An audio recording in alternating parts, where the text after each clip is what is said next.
So, gaano po ka-effective or like effective po ba yung DepEd memorandum po natin na nagbabawal ng paggamit ng vape sa mga schools, or kasama din po ba dito yung pagbabawal sa pagdala ng vape po sa mga eskwelahan po natin? Kasi po, di ba pa parang nakikita natin na parang ginagawa na nila accessory, pero pa mga lanyard, ganyan, parang di sila colorful.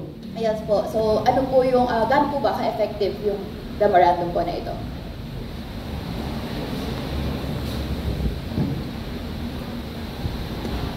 Very interesting question. I don't think we have information gaano ka-effective, no? Pero may policy nga po ang DepEd for tobacco and nicotine products. As usual, maganda ang policy, ang enforcement po ang kulang, no? And nakadepende po ito sa mga school superintendent, tsaka mga school principals and even individual teachers. So ang tanong dyan ay, unang-una, magandang halimbawa ba yung mga teachers sa kanilang mga estudyante? Kasi may mga guro na nagsisigarilyo, nagbe-vape. So, and then pangalawa po, kaya nga po tinatarget ng mga tobacco companies yung kanilang CSR sa mga schools para nga po maging lenient, no, in the enforcement of the CSRs in school.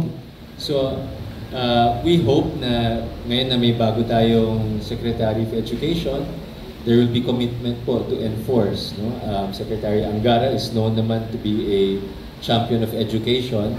So, nabanggit po ni Ms. Amihan na yung nicotine addiction really harms learners. Yung developing brain po kasi, lalo na sa mga adolescents, until they're in their mid-20s, nakaka-apekto yan sa kanilang learning, kanilang attention span, kanilang behavioral adjustment, no, even decision making.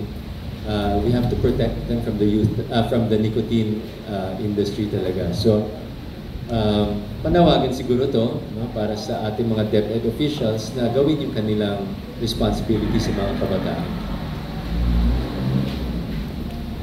Thank you for the very interesting question.